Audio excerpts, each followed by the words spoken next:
ओम ब्रह्म सत्यम सर्वधा। ओम ब्रह्म सत्यम सर्वदा।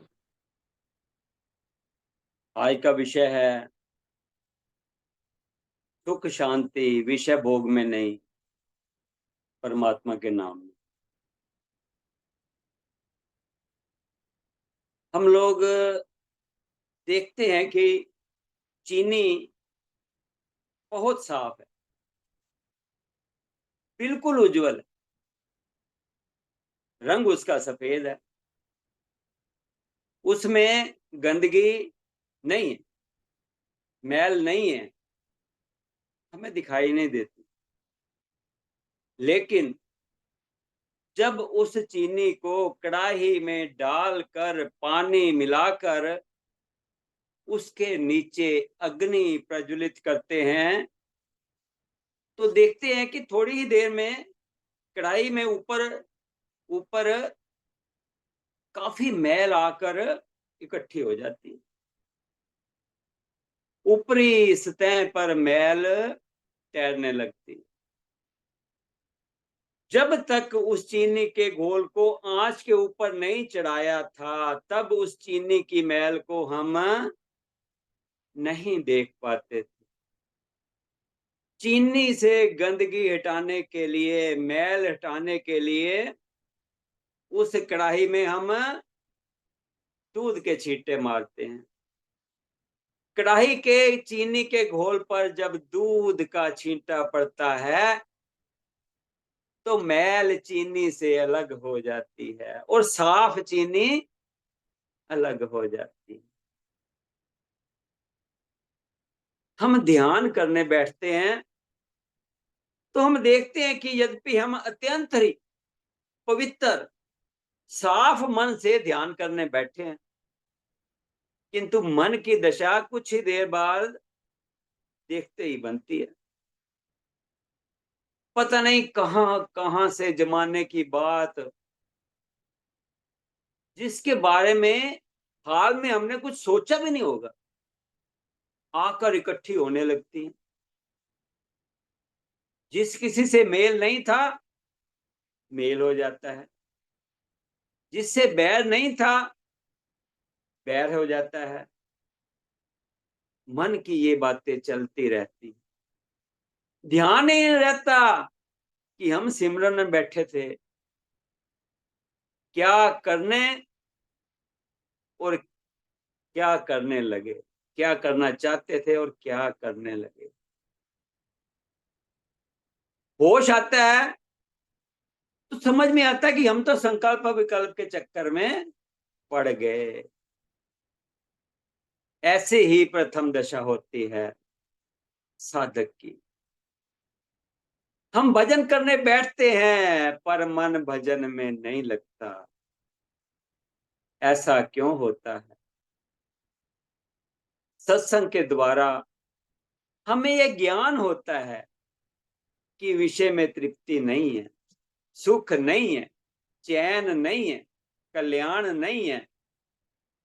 फिर भी यह मन उन विषयों के पीछे ही क्यों दौड़ लगाता रहता है, उनकी तरफ उन्मुख हो उन्हें भोगने में क्यों पड़ा रहता है।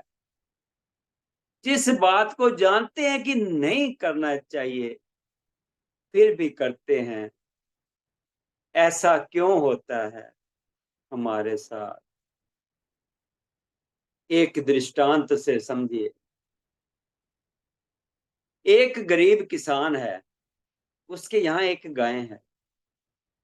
बेचारा गरीब किसान उस गाय के लिए रूखी सूखी घास किसी प्रकार जुटाता है और उस गाय को खिलाता है।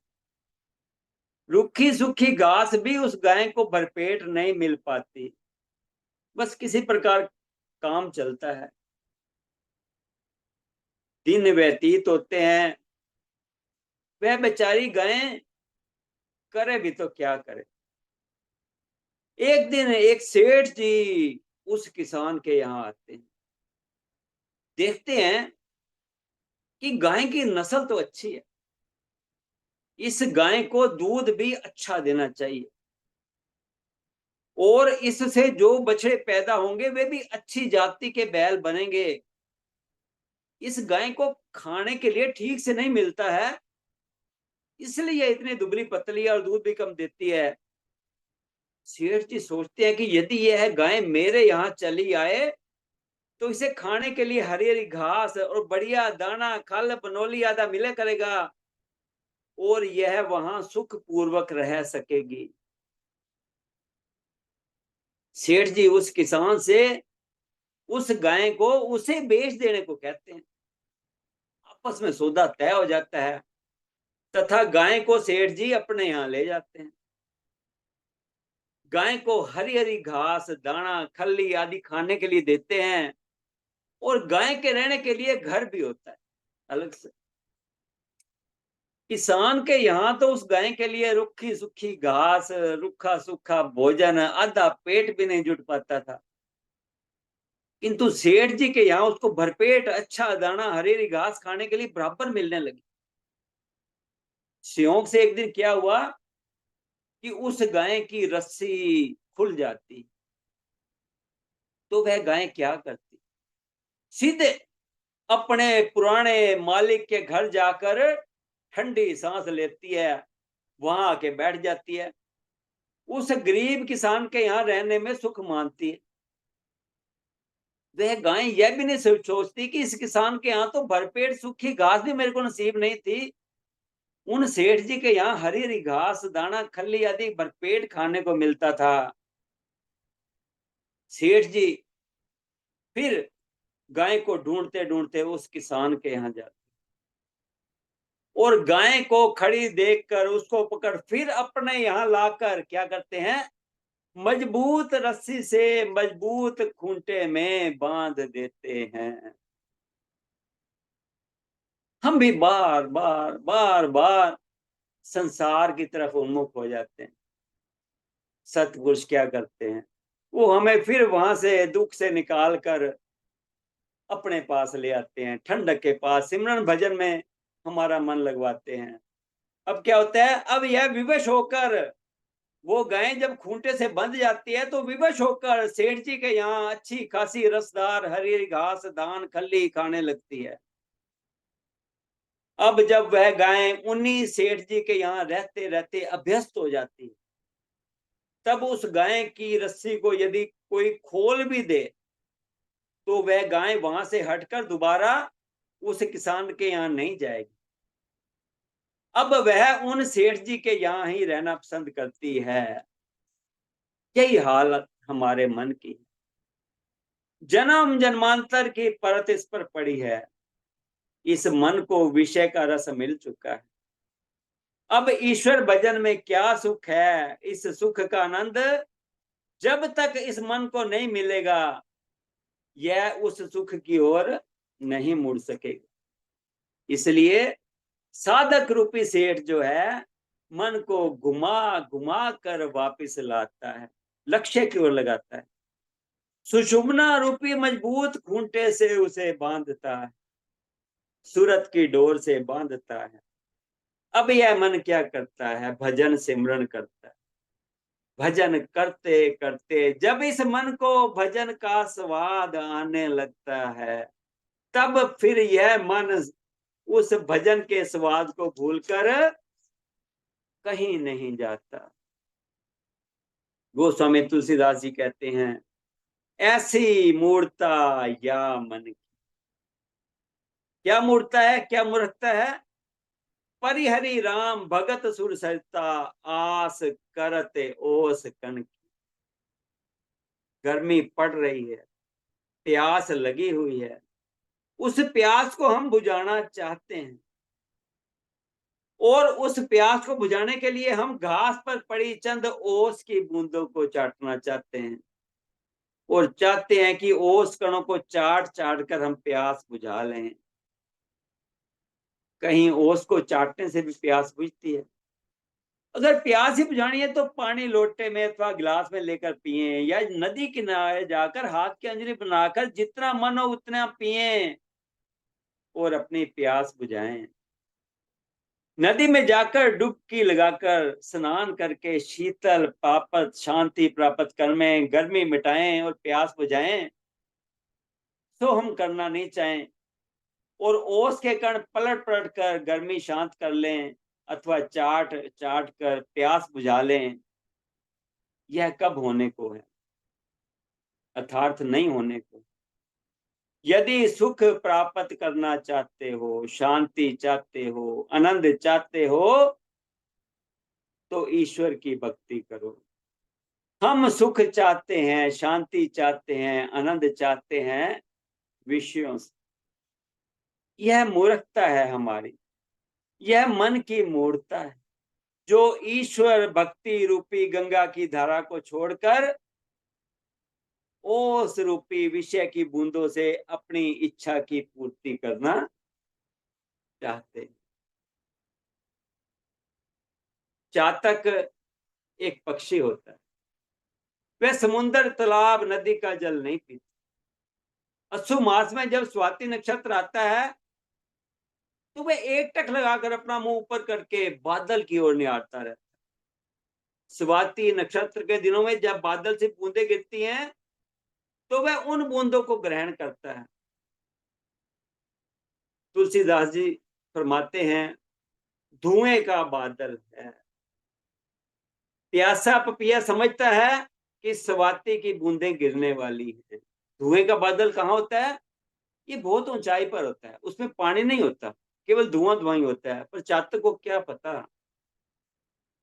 धुएं का बादल पपीहा उसको सच्चा असली बादल समझकर एक टक लगाकर उस बूंद की गिरने की प्रतीक्षा करता है, ऊपर देखता रहता है, परंतु वहां न तो पानी है और न ही शीतलता है।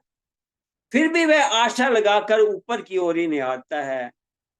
उसका सारा परिश्रम व्यर्थ हो जाता है, क्योंकि वह धुआं बादल सा भासता है, वास्तव में बादल है नहीं। उसी तरह अज्ञ जन को विषय भोग में सुख भागता है, उसी तरह अज्ञानी जन को विषय भोग में सुख भासता है, परंतु वास्तव में वहां सुख नहीं है। विषय भोग से क्या कभी किसी को तृप्ति हुई है? जीव विषय रूपी बादल से तृप्ति चाहता है, इसलिए अतृप्त जीवन ही बिताकर वह संसार से चलता बनता है। एक बाज पक्षी है जो आसमान में उड़ते हुए कांच के चबूतरे में अपनी छाया देखता है।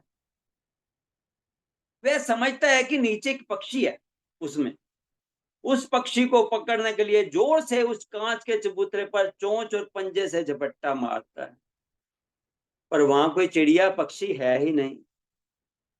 कांच के चबूतरे की ठोकर से उसकी चोंच और पंजे में घाव हो जाते हैं। वह दुखी होकर और ऊपर उड़ता है। फिर जैसे ही वह कांच के चबूतरे में अपनी परछाई देखता है, वह समझता है कि वहां फिर कोई चिड़िया है। सोचता है कि शायद मेरा निशाना चूक गया। वह अपने मन में और संभल कर पुनः झपट्टा मारता है। उससे क्या होता है? अपनी चोंच और पंजे को शत विशक्त करता है। इस प्रकार बाज अपने ही शरीर में चोट खा खा कर जब उड़ने लायक भी नहीं रह जाता, तो वहीं पर अपनी जीवन लीला समाप्त करता है। ठीक इसी तरह विषयों को पाकर हम सुखी होना चाहते हैं, किंतु विषयों में सुख है नहीं और हम अपनी शक्ति का दुरुपयोग करके बलहीन होते हैं, शक्तिहीन होते हैं तथा अंत में अपनी जीवन लीला समाप्त करते हैं। राजा ययाति ने अपने पुत्र से जवानी लेकर विषयों को भोगा, लेकिन त्रिपत नहीं हो सके। अंत में पुत्र को जवानी वापस देते हुए कहा, राजा ययाति ने, मैंने समझा था कि विषयों से तृप्ति मिलेगी, किंतु विषयों में तृप्ति कहाँ। विषयों को मैं क्या भोगूं, विषयों ने ही मुझको भोग लिया। मैं समझ रहा था कि तृष्णा भोगते भोगते भोगते मंद पड़ जाएगी, किंतु यह मेरी भूल थी। यह न तो मंद पड़ी और न ही समाप्त हुई, यह तो युवती की युवती ही बनी रही। मेरा ही शरीर बुढ़ा हो गया। शंकराचार्य जी महाराज क्या कहते हैं, सुनिए। अंगम गलितम पलितम मुंडम दशन विहीनम जातम तुंडम वृद्धो याति गृहीत्वा दंडम तदपि न मुचति आशा पिंडम। शरीर के अंग गलित हो गए, सिर के बाल भी सफेद हो गए, मुख में दांत नहीं रहे, बुढ़ा हो गया, बाबा हो गया, लाठी के सहारे चलने लगा, फिर भी आशा पिंड नहीं छोड़ती। कभी एकांत में बैठकर, क्या कहते हैं शंकराचार्य जी, कभी एकांत में बैठकर विचार कर, शरीर के अंग कर्म करते करते ढीले पड़ गए। वृद्धावस्था ने ऐसी निर्दयता से लूट मचानी शुरू की कि जो कान बड़ी दूर की तथा धीरे धीरे हो रही खाना फूसी को भी दूर से सुन लिया करते थे, वही सचमुच कान इतने बहरे हो गए कि घर के सदस्यों के बार बार चिल्लाने पर भी बड़ी कठिनाई से सुनाई देता है। बुढ़ा अब हर एक के साथ वार्तालाप करते हुए कान हथेली पर धरकर कौवे की भांति क्या क्या कहा कि रट लगाता रहता है। आंखें दिन प्रतिदिन जवाब देती जा रही। मोटे मोटे शीशों वाली एक भद्दी सी ऐनक भी लगवा रखी है, फिर भी बहुत कम दिखाई देता है। आंखों का 2 बार ऑपरेशन हो चुका है, लेकिन सब व्यर्थ। काला मोतिया अब उतरता चला आ रहा है। बाबा जी कई बार ठोकर खाकर गिर चुके हैं और इनके दोनों घुटनों तथा मस्तक पर भी खूब चोटें लग चुकी। बाहरी धोखेबाज आंखों, वह दिन भी था जब तुम पक्षियों की भांति बहुत दूर तक देख सकती थी, और एक यह दिन है कि और तो और तुम अपना थोड़ा सा मार्ग भी नहीं देख सकते। और वाणी की तो बात ही क्या, अभी कल की ही बात है कि यह फ्लाइंग मेल रेलगाड़ी की भांति फटाफट बातें किया करती थी। परंतु यह दिन भी आना था कि थोड़े से शब्द भी साफ नहीं बोले जाते। बोलते समय मुंह से लार के कर निकलते हैं और जो सुनने वाले के मुख पर पड़ते हैं, और वे दोबारा बातचीत करने का नाम तक नहीं लेते। जिन हाथों से अनगिनत काम किए, न जाने समय समय अनुसार कितना बोझा उठाया होगा, वही हाथ अब निर्बल होकर कांपने लगे। छोटी सी हल्की सी चीज को भी उठाना, एक बाल्टी को भी उठाना बड़ा कठिन प्रतीत होता है। और तो और अपने हस्ताक्षर भी साफ तथा सीधे अक्षरों में नहीं किए जाते। अब पैरों पर भी अब भरोसा नहीं रहा। जड़ लाठी के सहारे बड़ी कठिनाई से चला जाता है। इस शरीर के अंगों की हम कहां तक दुर्दशा सुनाएं। अंग अंग ढीला हो चुका है। शरीर के जोड़ अब उठते बैठते चलते फिरते दर्दें करने लगे। पर अफसोस, शंकराचार्य जी क्या कहते हैं, शरीर की इतनी दुर्दशा हो जाने पर भी मन बिल्कुल जवान बना हुआ है। इस मन के अंदर संसारिक कामनाओं का एक लंबा चौड़ा सा बाजार खुला हुआ है। इस मूर्ख मन की दिन रात कामनाएं पूरा करते करते शरीर बेचारा बिल्कुल निर्बल एवं वृत हो गया। परंतु ये कामनाएं बढ़ती गई, बढ़ती गई, बढ़ती ही गई। हम लोगों की सीख के लिए संत तुलसीदास जी भगवान से क्या प्रार्थना करते, हे भगवान, यह तुम्हारा भगत है जिसके तुम भगवान हो। कैसी दुर्दशा है इसकी, देखो जब ये बुढ़ा हो गया इसकी क्या हालत हो गई। तुम्हारा यह भगत बहुत दुखी है, अपने भगत की लाज रखो, रक्षा करो, बचाओ इसको। ओ मेरे मनुआ, अब भी समय है, चेत जा, चेत जा। जरा शांत होकर कुछ मनन तो कर, चिंतन तो कर। नाम जपन क्यों छोड़ दिया, नाम जपन क्यों छोड़ दिया। झूठ न छोड़ा, क्रोध न छोड़ा, सत्य वचन क्यों छोड़ दिया। झूठे जग में दिल ललचाकर, असल वतन क्यों छोड़ दिया। कोड़ी को तो खूब संभाला, लाल रतन क्यों छोड़ दिया। जी सिमरन ते अत सुख पावे, सो सिमरन क्यों छोड़ दिया। नाम जपन क्यों छोड़ दिया। ओ मूड खालिस एक भगवान भरोसे, तन मन धन क्यों न छोड़ दिया। झूठ न छोड़ा, क्रोध न छोड़ा, सत्य वचन क्यों छोड़ दिया। आगे शंकराचार्य जी कहते हैं, ओ मनुआ, अब भी समय है, तू मेरी बात ध्यान से सुन। छल बल त्याग कर तू अपने दयालु प्रभु का अनन भगत बन जा रे पगले, बन जा। अब निश्चय करके अपनी काया कल्प में और विलंब ना कर। अपने इस अत्यंत दुखदायी स्वभाव को छोड़कर भगवान के भजन में ही रस ले और झूम झूम कर मस्ती में गा। क्या, भज गोविंदम, भज गोविंदम, गोविंदम भज मूड मते। भज गोविंदम, भज गोविंदम, गोविंदम भज मूड मते। यदि कल्याण चाहते हैं, सुख चाहते हैं, शांति चाहते हैं, चैन चाहते हैं, आराम चाहते हैं, तो निर्विषय की ओर चलें। वह निर्विषय तत्व क्या है, वो परमात्मा। यदि विषय से किसी को भी सुख मिला होता, तृप्ति हुई होती, तो इतिहास में कहीं तो चर्चा होती कि अमुक विषय भोग में शाश्वत सुख सदा के लिए मिला। लेकिन कहीं किसी शास्त्र में इसकी चर्चा नहीं है। इसलिए हम सदा सुख की प्राप्ति हेतु परमात्मा की ओर चलें, ईश्वर की चलें, उसका भजन करें, संतों के बताए हुए मार्ग पर चलकर उनके निर्देशानुकूल चलें, तभी पूर्ण संतोष, परम कल्याण की प्राप्ति होगी। संत चरणदास जी महाराज हुए हैं,